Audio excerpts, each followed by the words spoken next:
সাইয়েদনা ঈসা আলাইহিস সালাম দাজ্জালকে হত্যা করার জন্য বাংলাদেশে নামবে না,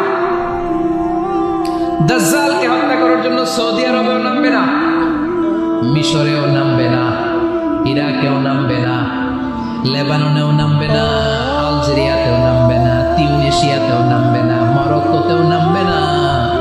সাইয়েদনা ঈসা আলাইহিস সালাম দাজ্জালকে হত্যা করার জন্য ফিলিস্তিনের দামেস্কের জামে মসজিদের সবচেয়ে বড় মিনারার পাশে দুইজন ফেরেশতার পাখার উপরে ভর করে জমিনে নেমে আসবে।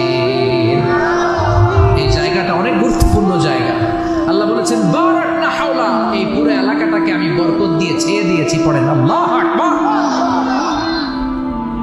আবার এই জায়গায় বিশাল একটা যুদ্ধ হবে।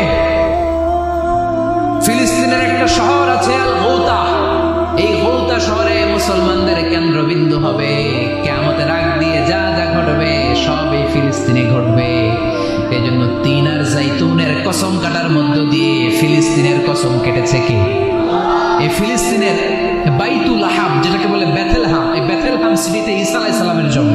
সুবহানাল্লাহ পড়েন। মনে থাকবে কোন শহরে? বেথেলহাম। ও রাসূলুল্লাহ, ধন্য করো দিদারে, আমি কেঁদে কেঁদে হই গো সারা, ধন্য করো দিদারে। দুই সাথীকে পাশে নিয়ে ঘুমিয়ে আছো নিঝুম নিরালায়, আমি সইতে পারি না বিরহ জ্বালা, ধন্য করো দিদারে। ডেকে লও হাবিবাল্লাহ, ধন্য করো দিদারে। পড়েন আমিন। অসাধারণ কথামালা এই গানের, কিন্তু সামান্য একটু সমস্যা আছে। বিশ্বনবীর কাছে দিদার চাওয়া যায় না, দিদার চাইতে হবে কার কাছে? দেখা দাও মাবুদ আল্লাহ, ধন্য করো দিদারে, আমি কেঁদে কেঁদে হই গো সারা, ধন্য করো দিদারে। পড়েন আমিন। এজন্য বিশ্বনবীর দিদার আল্লাহর পক্ষ থেকে অনেক বড় নিয়ামত, কিন্তু দিদার বিশ্বনবী দিতে পারে না। দিতে পারে কে? বিশ্বনবী স্বপ্ন যুগে কাকে এসে ওনার নূরানি চেহারাটা দেখাবেন, এটা বিশ্বনবীর সিদ্ধান্তে নয়, একজনের সিদ্ধান্তে। তিনি কে? এজন্য বলতে হবে ডেকে লও মাবুদ আল্লাহ। চিল্লায় কোন ঠিক কিনা? এজন্য বিশ্বনবীর এই মসজিদে নামাজ পড়লে 1 রাকাতে 1000 রাকাতের সওয়াব, মসজিদুল আকসাতে পড়লে 1 রাকাতে 500 রাকাতের সওয়াব, আবার মসজিদুল হারামে 1 রাকাত নামাজ পড়লে 1 লক্ষ রাকাতের সওয়াব দিবে কে? তার মানে তিন আর জাইতুন বলে আল্লাহ ফিলিস্তিনের কসম কেটেছেন। আর এই ফিলিস্তিনের মধ্যে মসজিদুল আকসা রয়েছে, যেটা বিশ্বনবীর মেরাজের স্টেশন। বিশ্বনবী মেরাজ করতে যে ওইখানে ব্রেক নিয়েছে, ওইখানে বিশ্বনবী ট্রানজিট নিয়েছে। ট্রানজিট চিনেন তো? আপনি সৌদিতে যদি উমরা করতে যান, সৌদি এয়ারলাইন্সে গেলে ডিরেক্ট ফ্লাইট, কিন্তু কাতার এয়ারওয়েজে গেলে, এমিরেটসে গেলে আপনাকে কাতারে ট্রানজিটে যেতে হবে, এমিরেটসে ট্রানজিটে যেতে হবে। বিশ্বনবীর মেরাজটাও হয়েছে এইভাবে। সরাসরি রব্বুল আলামিন বিশ্বনবীকে আল্লাহর আরশের টান দিয়ে একেবারে নিয়ে যায় নাই। বিশ্বনবীকে মক্কাতুল মুকাররমা থেকে প্রথমে বিশ্বনবীকে ইয়াসরিবে নেওয়া হয়েছে। বিশ্বনবী ওনার চাচাতো বোন উম্মে হানির ঘরে শোয়া ছিলেন। সাইয়েদনা জিবরাইল ঘরের চালটা ফাঁকা করে বিশ্বনবীকে তুলে নিয়ে হাতিমে কাবার মধ্যে বসালেন। বিশ্বনবীর গলার নিচ থেকে শুরু করে নাভি পর্যন্ত এক টান দিয়ে ছেড়ে ফেললেন। বিশ্বনবীর কলিজাটাকে বের করলেন, জামজামের পানি দিয়ে বিশ্বনবীর কলিজাটাকে ধৌত করলেন, আবার কলিজা ঢুকিয়ে দিয়ে সেলাই করে দিলেন। বিশ্বনবীর পুরো জীবনীতে শুধুমাত্র কেবলমাত্র কয়েকজন সাহাবা বিশ্বনবীকে উদম গায়ে দেখেছে, মানে খালি গায়ে দেখেছে। যে সমস্ত সাহাবারা বিশ্বনবীকে খালি গায়ে দেখার সুযোগ পেয়েছে, তারা বলেছে আমরা বিশ্বনবীর গলা থেকে নাভি পর্যন্ত এই জায়গায় সেলাইয়ের দাগ দেখতে পেয়েছি।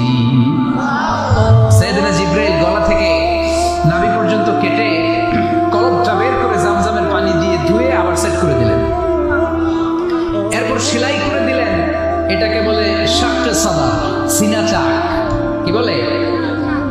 ডাক্তারি ভাষায় বলে ওপেন হার্ট সার্জারি। নাম শোনেন নাই?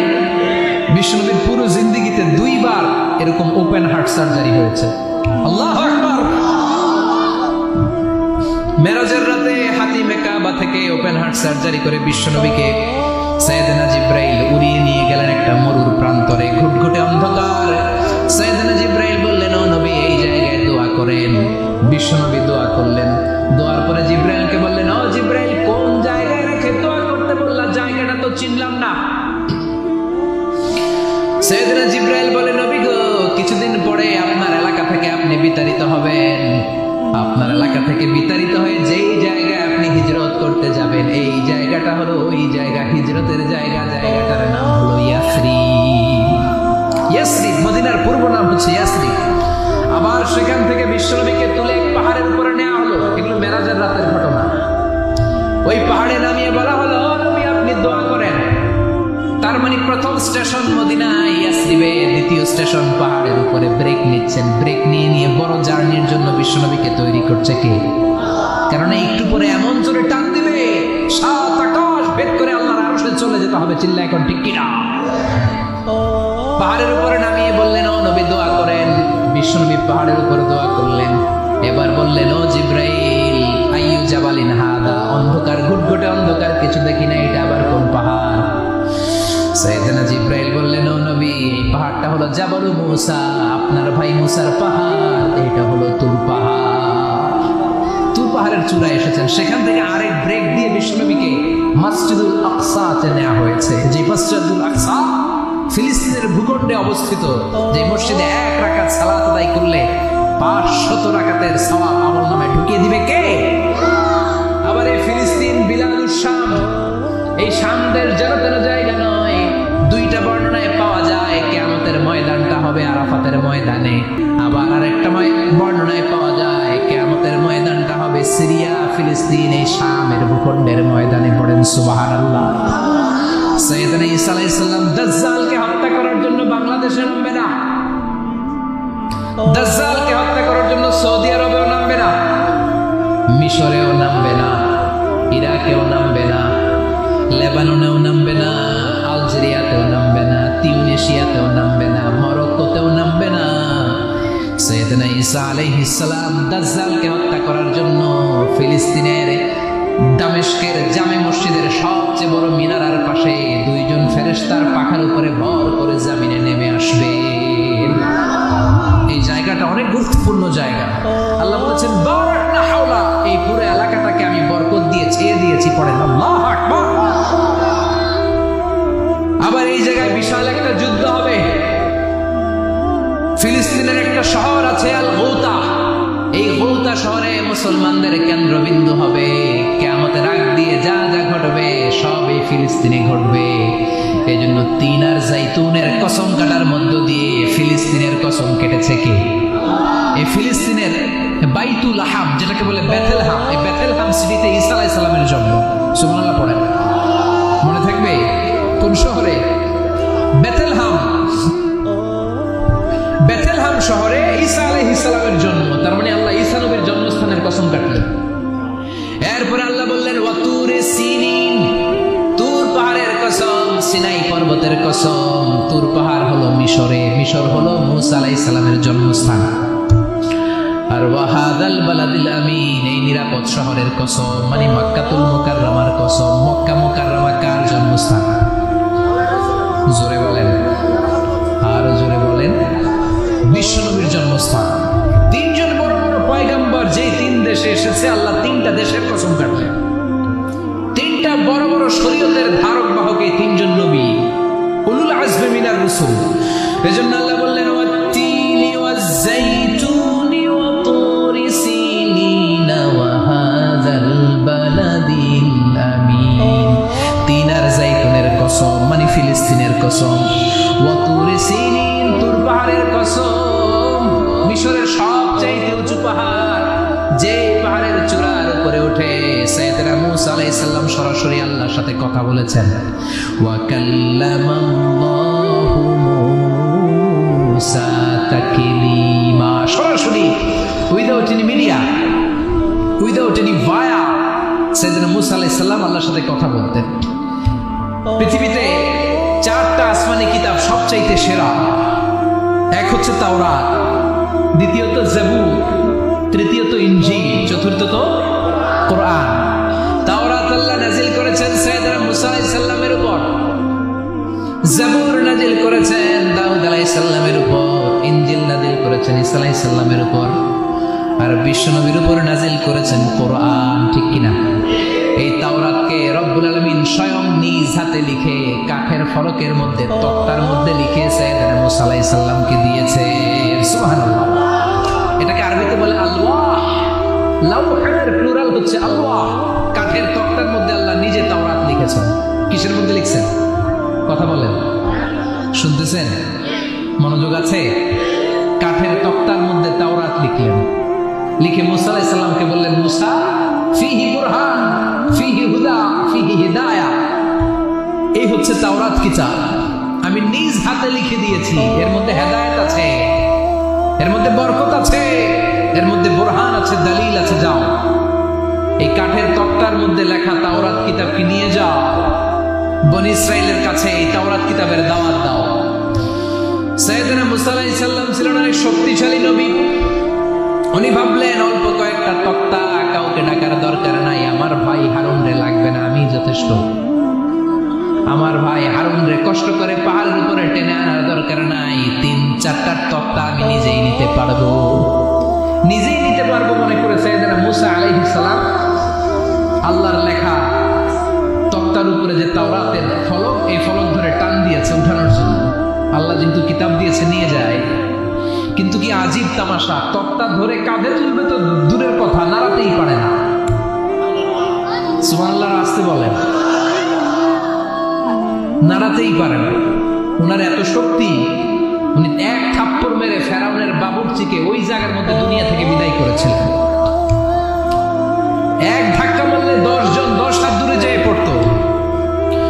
উনি রেগে গেলে ওনার মাথার চুলগুলো টুপি আর পাগড়ি ভেদ করে উপরের দিকে এরকম খাড়া হয়ে দাঁড়িয়ে যেত। স্বয়ং মালাকুল মাউতকে থাপ্পড় মেরে চোখ কানা করে দিয়েছিলেন। এর কারণ মালাকুল মাউত মানুষের সুরাতে আসছিল আর অনুমতি নেয় নাই। ঘরের মধ্যে ঢুকার আগে অনুমতির দরকার আছে না নাই? কি সুন্দর ইসলাম, হোয়াট এ প্রাইভেসি ইসলাম! কত সুন্দর প্রাইভেসি ইসলাম আমাদেরকে শিখিয়েছে। আপনি ঘরে ঢুকবেন, অনুমতি নিয়ে ঢুকবেন। কার কথা? এক সাহাবী বললেন, নবী আমার ঘরে 2 ঘর। কয়টা? 2টা মাত্র রুম। এক রুমে থাকি আমি, আর এক রুমে থাকে আমার আম্মা জান। যেই আম্মা জানের বুকের দুধ খেয়ে আমি 10 মাস পেটের ভেতরে ছিলাম, 2 বছর বুকের দুধ খেয়ে বড় হলাম। আমার আম্মা জান থাকে এক রুমে, আমি থাকি আর এক রুমে। ও নবী, আমার মায়ের রুমে ঢোকার আগেও কি অনুমতি নেওয়া লাগবে নাকি?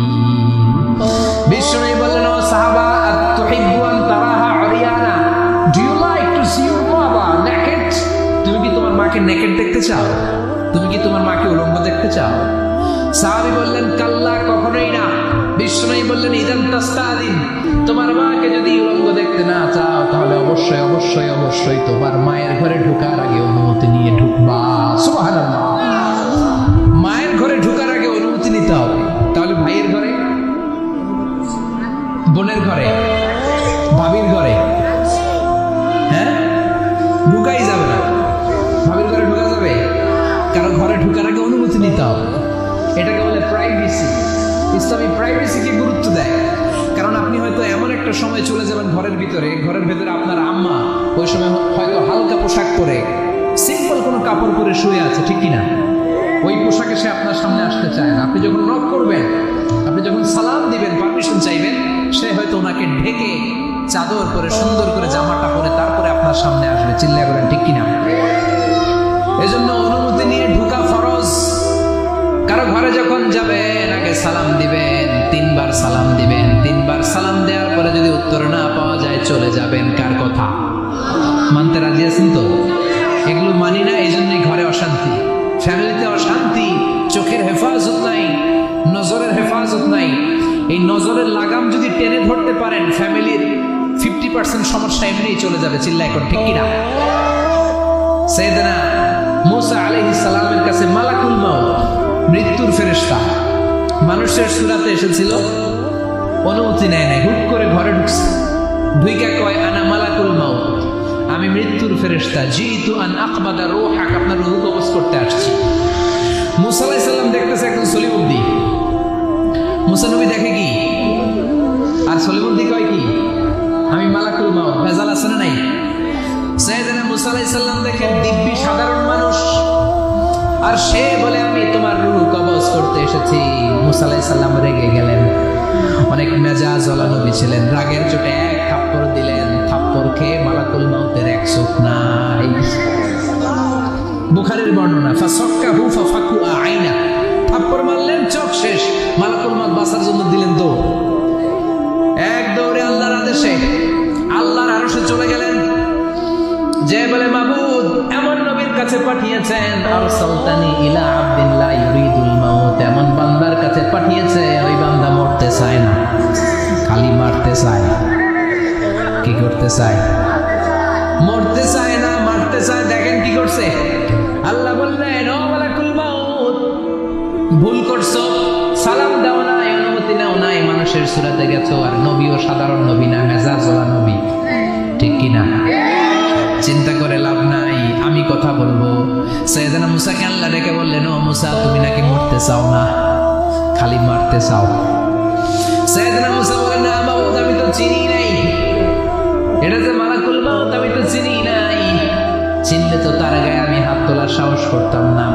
আল্লাহ বললেন, ও মুসা যাও, দা'য়াদাকা আলা মাতনি সাউর, ওই যে একটা গাভী দেখা যায়, ষাঁড় দেখা যায়, ওই গরুর পিঠের উপরে তোমার ডান হাতটা রেখে দাও। সাইয়েদনা মুসা আলাইহিস সালাম গরুর পিঠের উপরে ডান হাত রাখলেন। আল্লাহ বললেন, মুসা তোমার ডান হাতের নিচে গরুর যতগুলো পশম, প্রত্যেকটা পশমের বিনিময়ে তোমার এক এক বছর করে হায়াত আমি বাড়িয়ে দিলাম। মরতে যখন চাও না, মারতে যখন চাও, আরো কয়েক বছর মারো, হায়াত আমি বাড়িয়ে দিলাম। মুসা আলাইহিস সালাম বললেন, আল্লাহ সুম্মা মাযা, এই হাতের নিচে গরুর যত পশম তত আমার হায়াত বেড়ে যাবে। ধরলাম হাতের নিচে 2000 পশম, 2000 বছর হায়াত বাড়িয়ে দিলেন, কিন্তু সুম্মা মাদা, 2000 বছর পরে কি হবে, আগে ওইটা কোন, ওই ঝামেলাটা ভাঙে আগে। আল্লাহ বললেন, মুসা সুম্মাল মাউত, তারপরে তো তোমাকে মরতেই হবে, এই পৃথিবীতে আসলেই মরতে হয়। কুল্লু নাফসিন যায়িকাতুল মাউত, এই পৃথিবীতে যারা একবার আসবে তাদেরকেই মরতে হবে, ঠিক কিনা? সাইয়েদনা মুসা আলাইহিস সালাম বললেন, ফালানা, তাহলে আর দেরির দরকার নাই, এখনই আমাকে নিতে বলেন। সুবহানাল্লাহ। মালাকুল মাউত এসে মুসা আলাইহিস সালামের রূহ কবজ করে ফেললেন। এই মুসা আলাইহিস সালামের সাথে সরাসরি আল্লাহর কথা হতো এই তুর পাহাড়ের উপর, আর এই তুর পাহাড়ের নামে কসম কেটেছে কে? ওয়াতুরি সিনিন। আল্লাহ বললেন, তিন আর জাইতুনের কসম, মানে ফিলিস্তিনের কসম। ওয়াতুরি সিনিন, তুর পাহাড়ের কসম, যেই তুর পাহাড়ের উপরে আমি তাওরাত কিতাব নাজিল করেছি। তাওরাত কিতাবটাকে কাঠের ফলকের মধ্যে লিখে বললেন, মুসা নিয়ে যাও। মুসা আলাইহিস সালাম নিতে পারে না, মনে আছে? মনে আছে আপনাদের না ভুলে গেছেন? মুসা আলাইহিস সালাম ধরলেন, নাড়াতে পারে না, আর কাঁধে তুলবে তো দূরের কথা, নাড়াতেই তো পারে না, এত শক্তিশালী নবী। তাওরাতের যে আল্লাহুত তাওরাত, তাওরাতের ফলক, এই বাণীগুলো নিয়ে বাণীবাহকের কাজ করবে, বার্তাবাহকের কাজ করবে, বনী ইসরাইলের কাছে এই পয়গাম পৌঁছে দিবে, কিন্তু তুলতেই তো পারে না। আল্লাহর ডেকে বলে, আল্লাহ পারি না। আল্লাহ বললেন, ট্রাই করো, ট্রাই এগেইন, আবার চেষ্টা করো, দেখো না পারো কিনা। হাবিল সাইয়েদনা মুসা আলাইহিস সালাম ভাবলেন, এই দিক দিয়ে পারি না, ওই দিক দিয়ে তুললে মনে হয় পারবো। এবার তক্তার ওই পাশ দিয়ে নাড়াচাড়া শুরু করছে, ওই দিক দিয়েও পারে না। এবার ভাবলেন, এক কাজ করি, মাঝখান দিয়ে দেখি নাড়াতে পারি কিনা। সাইয়েদনা মুসা আলাইহিস সালাম কাঠের তক্তাগুলোর মাঝখান দিয়ে ধরলেন, টান দিলেন, কিন্তু তক্তা নড়ে, নাড়ানোই যায় না, কাঁধে তুলবে তো দূরের কথা। সাইয়েদনা মুসা আলাইহিস সালাম অপরাধ হয়ে আল্লাহর ডেকে বললেন, ও মাবুদ, পারি না। আল্লাহ আসলে চাপছে মুসা যেন বলে পারি না। মুসা পারে না এটা শুনতে আল্লাহর বড় মনে চায়। সুবহানাল্লাহ কইবেন না? কারণ সব জায়গায় উনি পারে আর মারে। আজকে সাইয়েদনা মুসা আলাইহিস সালামের কণ্ঠে আল্লাহ শুনতে চায়, আল্লাহ আমি অপারগ, আমি পারি না। সাইয়েদনা মুসা আলাইহিস সালাম বলে, আল্লাহ সাইয়েদনা জিব্রাইলকে যদি বলেন আমারে যদি একটু সাহায্য করে আমার কাঁধে তুলে দিলে আমি নিয়ে বাড়িতে যাব। সাইয়েদনা জিব্রাইলকে একটু বলেন। আল্লাহ বললেন, যাও জিব্রাইল, হেল্প আউট মুসা, মুসা আলাইহিস সালামকে সাহায্য করো। এবার সাইয়েদনা মুসা আলাইহিস সালাম ধরলেন এইদিকে, সাইয়েদনা জিব্রাইল ধরলেন এইদিকে। দুইজন মিলে তাওরাত লেখা কাঠের তক্তাগুলো উঠাতে চাইলেন, কিন্তু কি আজীব তামাশা, সাইয়েদনা জিব্রাইলও পারে না। সাইয়েদনা মুসা আলাইহিস সালাম বললেন, ও ভাই জিব্রাইল, চলো জায়গা চেঞ্জ করি, তুমি এদিক দিয়ে ধরো, আমি ওই দিকে ধরি, আবার জোরসে টান মারো। দেশ গ্রামে কয় না জোরসে টান, হেইও সিস্টেমে দুইজন মিলে টানে, কিন্তু নাড়াতেই পারে না। আগে তো হাতে নিবে, তারপরে কাঁধে তুলবে, দুইজনেও পারে না।